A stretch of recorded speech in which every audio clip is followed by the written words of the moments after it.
안녕하세요. 이제 결혼 3년 차를 맞는 맞벌이 부부입니다. 결혼은 일단 1억씩 해서 반반 결혼을 하기는 했어요. 하지만 저는 오롯이 제가 모은 돈을 가지고 왔고 남편은 모아놓은 돈이 따로 없었다 보니 시댁에서 그 돈 전부를 해줬기에 엄밀히 따지자면 반반 결혼을 했다고 보기에 약간 애매한 부분도 있습니다.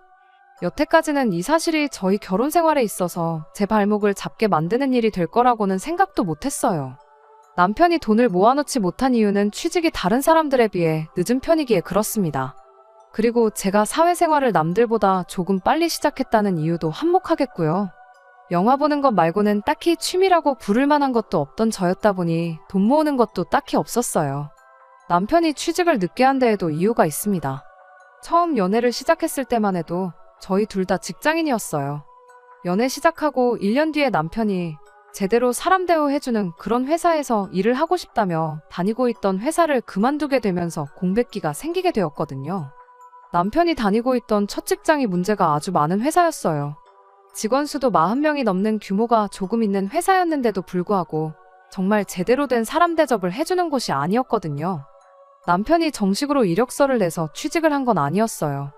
원래는 대학교 졸업반 시절에 단기로 아르바이트해서 취직하는 동안 생활비 좀 마련해보겠다고 들어간 회사였는데 어떻게 기회가 되어서 졸업하고도 계속 출근하게 되었던 거죠. 남편 말로는 같이 일하는 직원들하고 합이 잘 맞고 일도 성향에 맞는 데다가 어느 정도 미래도 보이는 곳이라고 생각했었대요. 거기에 사장까지 나서서 이런 식으로는 원래 채용을 잘 안 한다면서 이렇게 열심히 일하는 인재를 놓치면 회사 손해라고 취직하지 말고 여기서 그냥 일을 하라고 설득까지 해왔다는 겁니다. 그렇게 3년간 거기서 직장 생활을 하고 있었고 그때 저랑 연애도 시작했던 겁니다. 시간이 지나면서 남편도 짬이 좀 생겼으니 신입 직원이 들어오면서 사수 역할을 하게 되었대요. 처음 남편 밑으로 생긴 부하 직원이다 보니 인생 이야기도 해주고 술도 사주면서 가깝게 지냈다고 합니다. 그러다 같이 술 한잔 하면서 회사 이야기가 나왔는데 그때 충격적인 사실을 알게 되었던 거죠. 실은 남편이 정말 말도 안 되는 박봉으로 일을 하고 있었다는 사실을 말이에요. 아르바이트한 기간까지 포함하면 3년을 훨씬 넘긴 경력직이었음에도 불구하고 이제 막 들어온 신입 직원이 받는 월급보다도 못한 돈을 받고 일을 하고 있었다는 사실을 알게 되었던 겁니다. 남편이 처음 시작을 아르바이트생으로 했다 보니 그때 당시에 거의 최저시급을 받고 일을 하고 있었는데 사장이 아르바이트생인데도 불구하고 직원만큼 일을 하는 남편을 아주 호구로 봤던 거였죠. 아르바이트 할 때도 저렇게 일을 열심히 하는데 뭐하러 돈을 더 주냐 뭐 그런 생각이었나 보죠.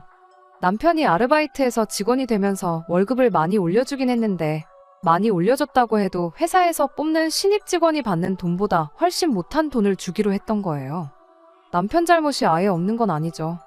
남편도 좀 더 알아보고 그랬어야 했는데 그때야 아무 경험 없는 사회초년생 시절이고 주변에서도 그런 내용에 대해 알려주는 사람 하나 없었다 보니 학교 끝나고 와서 일하면서 매달 6, 70만 원 받던 월급이 220만 원이 돼버리니 남편은 엄청 많이 올려줬던 걸로 생각했던 겁니다. 해마다 연봉도 5%씩 올려줬다는데 원래 받는 돈이 적은데 올라봐야 얼마나 오른 거겠어요. 아무것도 모르고 3년 동안 뼈 빠지게 일했는데 배신감에 아주 치가 떨렸다고 하네요. 그런데도 아쉬운 소리, 싫은 소리 하나 못하는 남편 성격 때문에 그 사실을 알고도 계속 출근을 했었던 거예요. 남편한테 이 사실을 알려준 신입 직원은 남편 월급 이야기를 듣고 뭐 이딴 회사가 다 있냐며 그날로 바로 그만뒀다고 하는데 남편한테는 그런 결단을 내릴 과감함마저 없었던 거였습니다. 그런 남편이 회사를 그만두게 된 건 순전히 저 때문이었어요. 남편이 한 번은 술에 엄청 취해서 속상하다며 저한테 전화를 해왔고 회사에서 박봉으로 아주 뽕을 뽑히고 있었다는 사실을 그때 처음 저에게 말해줬어요. 저도 이야기 듣기만 해도 피가 거꾸로 솟는 기분이었는데 당사자인 남편은 오죽했겠나요. 당장 안 그만두고 뭐하고 있는 거냐고 그때 제가 남편한테 회사에 당장 사표 집어던지고 사무실도 뒤집어 놓고 오라고 조언을 해줬죠. 남편은 처음에는 조금 꺼려했어요. 당장 벌이가 사라지는 거나 마찬가지였으니 앞으로 뭐 해먹고 살지 고민을 하더라고요. 아직 30도 안 됐는데 벌써부터 그런 걱정을 하냐고 새 직장 찾을 때까지 백수라고 해서 내가 헤어지자고 안 할 테니 당장 내일 회사부터 그만두라고 한마디 했어요. 제 말에 힘을 얻은 남편은 바로 다음날 회사에 사표를 내던지고 왔죠. 그제서야 거기 사장도 월급을 올려줄 테니 그냥 회사에 남아달라고 남편을 붙잡았다네요. 그동안 헐값에 부려먹은 돈을 다 쳐줘도 모자랄 판에 그 상황에서도 돈을 좀 아껴보겠다고 그 신입 직원이 받는 월급보다 5만 원을 더 주겠다고 나왔대요. 그제서야 남편도 자기가 호구당하고 있던 사실을 깨닫게 되었고 그 길로 뒤도 안 돌아보고 회사를 빠져나왔답니다. 원래는 후임 자리 생길 때까지 인수인계를 위해 다닐 생각이었는데 더는 못 참겠다면서 말이죠. 그때 남편이 조금 답답한 구석이 있다는 걸 알았어요. 사표 집어던지는 와중에도 회사에 인원이 비는 걸 걱정해서 몇 달 더 다닐 생각을 했다는 게 말이죠. 아무튼 결과적으로는 바로 때려쳤기 때문에 그걸 가지고 뭐라고 하지는 않았습니다. 남편이 새로 직장을 구한 건 그 회사를 그만두고 1년 반이 더 지나서였습니다. 그래도 새로 들어간 직장에서 경력 인정도 받고 해서 곧바로 대리직함 달고 출근할 수 있었어요. 남편이 심약하긴 하지만 실력이 없는 사람은 아니었거든요. 남편은 남편 나름대로 자기가 돈 한 푼 못 벌어오는 와중에 떠나지 않고 곁을 지키던 제가 자기를 뒷바라지 해줬던 거라고 생각을 했었나 봐요. 그리고 어쨌든 제 덕분에 악독한 회사에 한 방 먹여주고 나온 꼴이 되었으니 저랑 결혼해서 제 말만 듣고 살면 손해보는 일은 없겠구나 하는 생각도 들었다더라고요.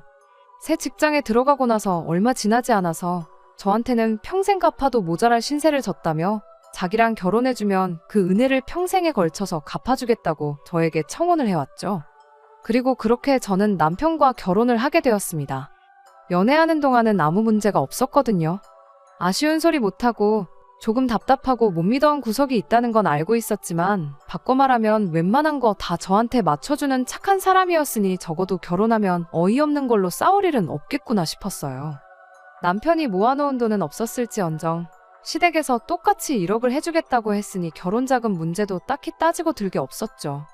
그렇게 제 1억, 시댁돈 1억으로 반반 결혼을 하게 되었습니다. 그 돈으로 빌라 전세 하나 구해 신혼살림 차리고 맞벌이 결혼 생활을 시작했습니다. 연애를 꽤나 길게 한 편이라서 남편에 대해서는 어느 정도 많이 알고 있다고 생각했는데 결혼하고 나니 모르는 것 투성이었어요. 요즘이 옛날처럼 결혼하기 전에 어디 가서 신부 수업 미리 받고 그러지는 않잖아요? 제가 혼자 살면서 기본적인 살림들은 손에 익은 상황이긴 했지만 그렇다고 해서 능숙한 편은 아니었어요. 그래도 평생을 부모님 집에서 살아온 남편보다야 제가 훨씬 더 잘했죠. 맞벌이에는 맞살림 하는 게 당연하다고들 하지만 혼자서 겨우 라면 정도 끓여 먹는 게 할 줄 아는 집안일에 전부인 남편에게 뭐 하나 제대로 맡길 만한 상황은 아니었습니다. 그래서 제가 주도적으로 집안일을 하게 되었죠. 남편은 대신 제가 시키는 것들은 군말 없이 다 했고요. 시부모님도 좋은 분들이라 생각했고 남편도 저에게 잘한다 했으니 행복한 결혼 생활을 하게 될 줄 알았는데 그게 아니었습니다. 남편 위로 신우가 한 명 있는데 처음에는 신우 때문에 결혼 생활이 조금 힘들게 될 수도 있겠다 하는 생각을 했었어요.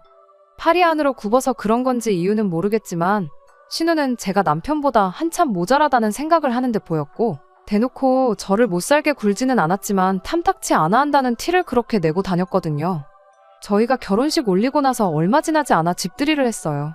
시부모님의 신우네 이렇게만 불렀고 식사 끝나고 커피랑 차 한 잔씩 마시면서 이런저런 이야기를 하다가 시어머니가 우리 온다고 집 청소해놓고 음식해놓고 아주 그러느라 고생했겠다고 저한테 한마디 해주셨어요.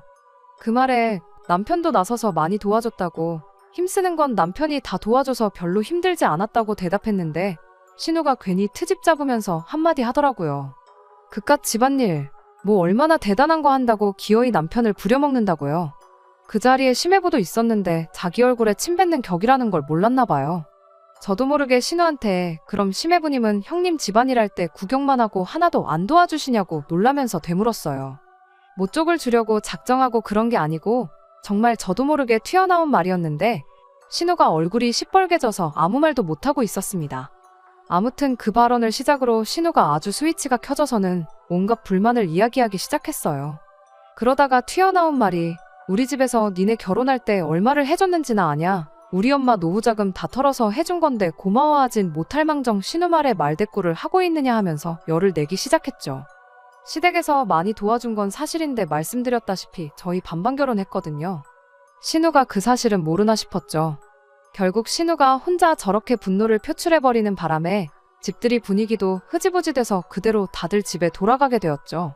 모두가 돌아가고 나서야 남편이 저에게 말해주길, 누나가 결혼할 때는 집에서 한 푼도 지원 못 받아서 저런다, 부러워서 그러는 거니까 자기가 이해해달라 하면서 설명을 해주기 시작했죠.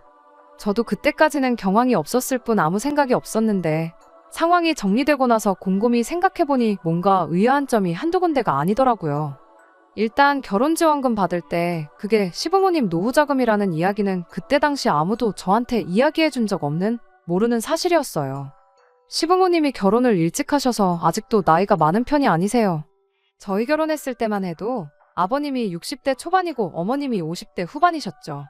시어머니는 평생을 전업주부로 살아오긴 했지만 시아버지가 경제활동을 계속 하고 계시던 상황이기도 했고 저희 앞에서 이따금씩 은퇴 이야기도 꺼내고 하셨던 적도 있었기에 저는 당연히 노후 준비가 다 되어 있다고 생각했었습니다. 그런데 난데없이 저희 결혼할 때 지원해준 돈이 사실은 노후자금을 털어서 해준 거라는 소리를 들으니 안 좋은 생각이 자꾸 들기 시작했죠. 저희 친정이 저한테 물려줄 만한 재산은 없을지라도 나중에 저한테 아쉬운 소리 하거나 손 벌릴 생각 없으시다며 노후 준비를 완벽하게 끝내놓으신 상황이었거든요. 남편은 계속해서 누나 결혼할 때 집에서 정말 아무것도 못 받았는데 나는 1억이나 받아갔으니 배가 아파서 그러는 거라며 아무 걱정하지 말라는 식으로 말을 했습니다만 뭔가 뒤숭숭한 느낌을 지울 수가 없었습니다. 그리고 역시나 안 좋은 예감은 틀리는 법이 없다더니 그날로부터 3년이 지난 지금에 와서야 남편 입에서 이런 이야기가 나오게 되었네요. 회사에서 급작스럽게 해외 출장일이 잡혀서 4박 5일 동안 집에 들어오지 못한 적이 있어요. 말씀드렸다시피 남편이 집안일이라고 해봐야 제가 시키는 거나 대충 도와줄 줄이나 알지 자발적으로 무언가 하는 성격이 아니거든요. 급하게 잡힌 출장 일정이라 남편 먹을 밥이라고 미리 5일치 밥을 준비해 놓을 시간도 부족했어요. 제가 미리 밥을 준비해 놓는다고 한들 당장 하루 이틀치 말고는 나머지는 얼려놓아야 했을 텐데 남편 성격에 데워먹는 게 귀찮다고 손도 대지 않을 게 뻔했거든요. 길게 집을 비우는 게 처음이었다 보니 차라리 남편한테 시댁에 가 있으라고 했어요. 괜히 배달 음식만 주구장창 사 먹거나 라면이나 끓여 먹을 게 뻔해 보여서 그렇게 한 거였죠. 시어머니한테는 따로 연락드려서 20만 원 보내드렸고 저 가 있는 동안 오랜만에 아들하고 오붓한 시간 보내시라고도 말씀도 잘 드리고 그렇게 출장을 떠나게 되었습니다. 그리고 출장 다녀왔더니 남편은 저한테 잘 다녀왔냐느니 고생했다느니 하는 말은 한마디 없었고 은근슬쩍 계속 시부모님 이야기를 꺼내기 시작했습니다. 아버지 등이 평소보다 더 굽어 보인다느니 어쩐다느니 어머님 눈이 안 좋아지셨는지 소금이랑 설탕도 구분을 못하셔서 하루는 설탕국을 먹었다느니 하면서 말이죠. 그러면서 자기가 집안의 장남으로서 부모님이 너무 걱정이 돼서 두고 볼 수가 없다는 식으로 혼자서 쉬지도 않고 계속 중얼거리더라고요. 혼잣말 하는 것처럼 중얼거렸지만 집에 남편하고 저 둘밖에 없는데 누가 봐도 저 들으라고 하는 소리였어요. 듣다 못한 제가 나한테 무슨 이야기가 하고 싶어서 그렇게 혼잣말을 중얼거리느냐고 단도직입적으로 물어봤죠. 그랬더니 그제서야 본론을 꺼내기 시작했어요. 안 그래도 자기가 시댁에서 며칠 지내기로 했다고 하루는 누나랑 매형도 같이 와서 저녁 식사를 했답니다. 그리고 그때 신우가 이제 부모님도 연세가 연세인데 언제부터 모시는 게 좋을런지 그런 이야기를 꺼냈다고 하더라고요. 시아버지가 은퇴를 앞두고 계시긴 했지만 두 분 다 아직 정정하셨거든요. 물론 노후 준비가 완벽하게 되어 있다면야 그때 은퇴해서 편하게 노후 즐기는 것만큼 좋은 게 또 없겠다만 그건 상황에 따라 다른 거잖아요. 심지어 저희 친정부모님도 노후 준비 완벽하게 끝내놓은 상황이었지만 아직도 사람 일 어떻게 될지 모른다며 두 분 다 아직도 경제활동을 하고 계세요.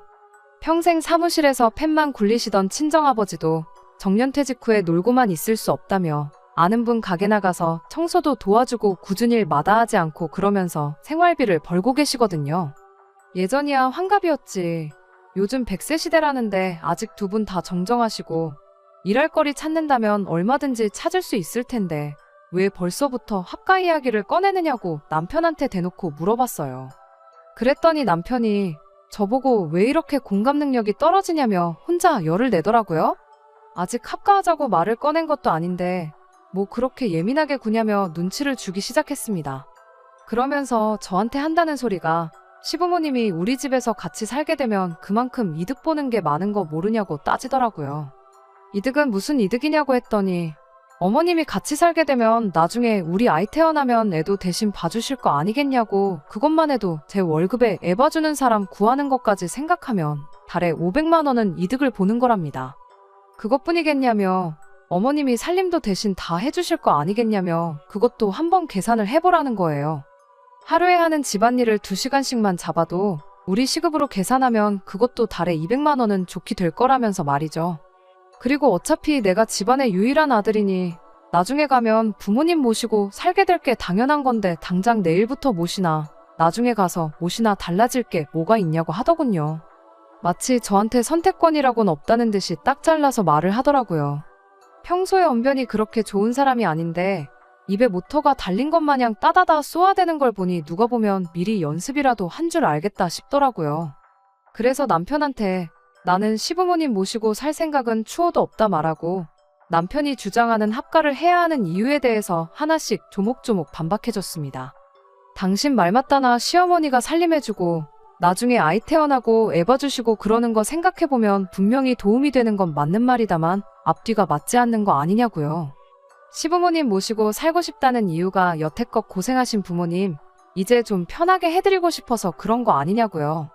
그런데 집안일 전체를 어머님한테 떠맡기는 것도 모자라 황혼 육아까지 시키려는 거냐고요.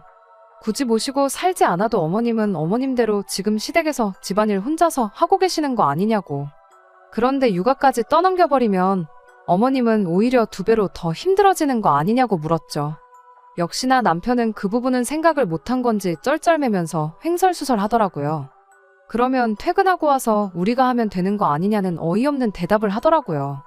그럼 애초에 당신이 주장하는 시부모님 모시고 살았을 때 우리한테 이로운 경제적 이득이 하나도 없는 거 아니냐고 되물었죠. 어떻게 대답해야 할지 몰라 얼굴이 시뻘게 져서 있는 남편한테 그리고 아들이라서 부모님 모시고 사는 게 당연하다고 했는데 그거야 당신한테나 당연한 거지. 나한테는 당연한 게 아니지 않냐. 결혼 전부터 서로 합의가 된 것도 아니고 이제 와서 왜 갑자기 부모님을 모시자는 건지 도무지 이해할 수가 없다고 했어요. 제 말에 남편은 아무 대답도 못하다가 부모님이 노후 자금이 없는데 그럼 두 분은 어떡하라는 거냐 따지고 들더라고요. 그제서야 왜 합가 이야기를 난데없이 꺼냈는지 이유를 알게 되었죠. 그런 이유 때문에 시부모님을 모시고 살아야 되는 거라면 나는 더더욱이 그렇게 하지 않겠다고 대답했습니다. 할 말이 없어진 남편은 화를 내면서 그럼 나랑 결혼은 왜 했냐고 성질을 부리네요.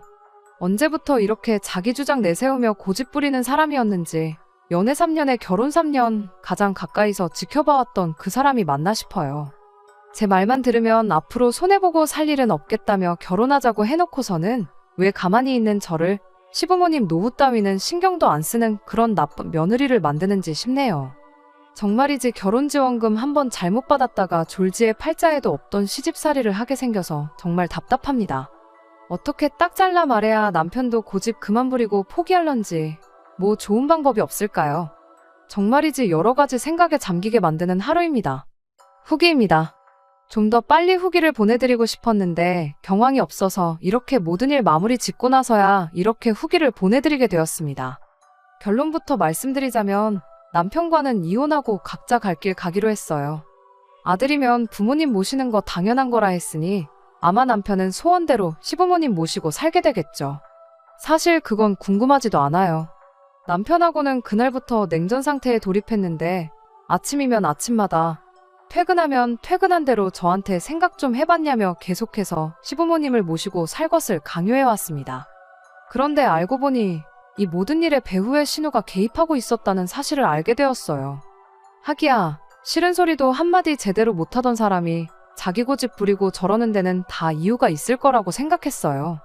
저는 당연히 합가 대상인 시부모님이 뒷배라고 생각했고 부모님 뜻에 거역할 수 없으니 남편이 저렇게 강하게 나오는 거라 생각했는데 알고 보니 시부모님이 아니고 신우가 문제였네요. 몇 번이고 합가를 물어오는 남편 말에 언젠가부터 저는 싫다는 대답도 안 하고 그냥 무시로 일관하고 있었습니다. 남편도 더 이상 자기 능력으로는 제 마음을 돌려낼 수 없다고 생각했는지 하루는 퇴근길에 신우를 데리고 저희 집으로 찾아왔어요. 남편 입에서 나온 게 다 신우 머리에서 나온 이야기였을 테니 신우라고 뭐 별게 있었겠나요. 드라마 재방송하듯이 남편이 했던 말 그대로 이야기를 꺼내더군요. 시부모님 노후 자금으로 결혼했으면 당연히 모시고 살아야 하는 거 몰랐냐고요. 이 상황에 손이 시누라고 해서 예의 차리고 그럴 생각도 없어서 저도 말하는 것마다 따박따박 제 할 말을 다 했습니다. 반반 결혼했는데 그 돈이 시부모님 노후 자금이건 빚을 내서 해준 거건 무슨 상관이냐고요. 막말로 사실 내가 결혼할 때 가지고 온 돈도 내 돈이 아니고 친정부모님 노후 자금이었다고 우기면 어떻게 할 거냐고 따져물었죠.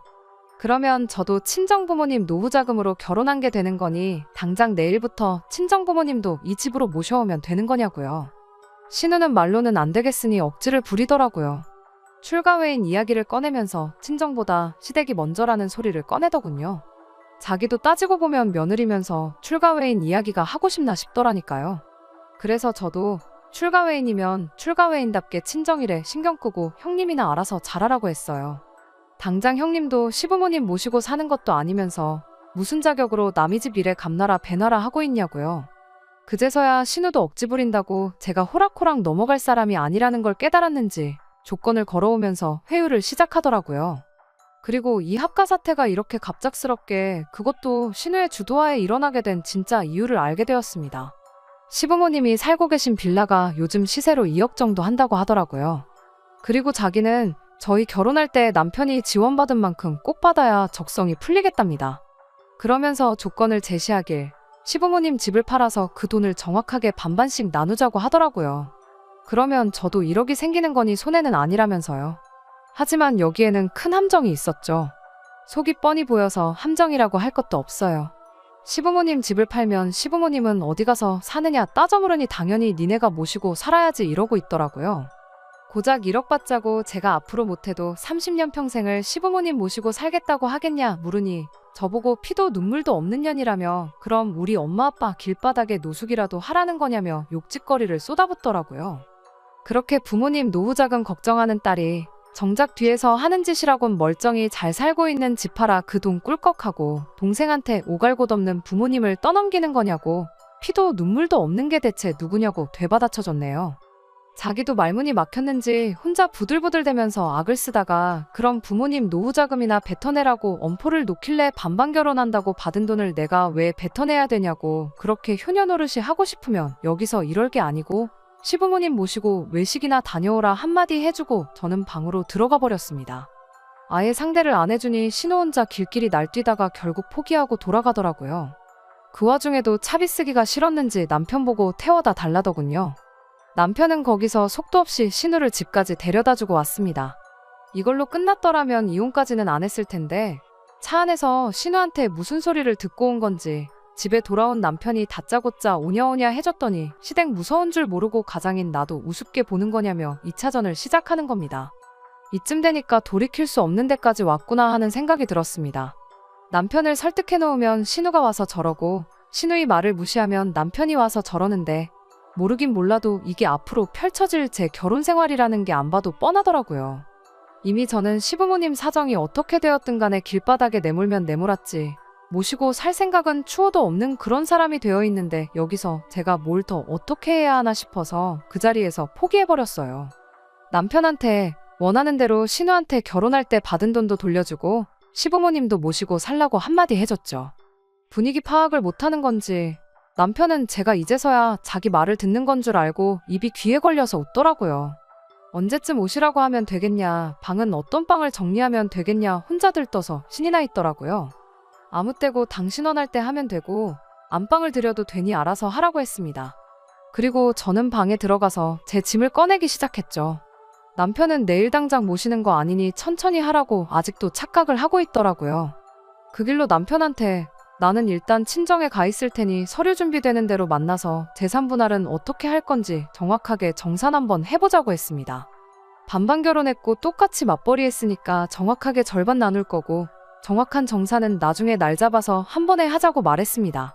그제서야 제가 무슨 말을 한 건지 눈치를 챈 남편이 그게 무슨 소리냐며 얼굴이 죽상이 되더라고요. 나는 시부모님 모시고 살 생각이 없고 그렇다고 당장 당신 누나가 되었든 당신 부모님이 되었던 간에 내 피 같은 돈 1억을 넘겨줄 생각도 없으니 내가 빠져주는 거라고요.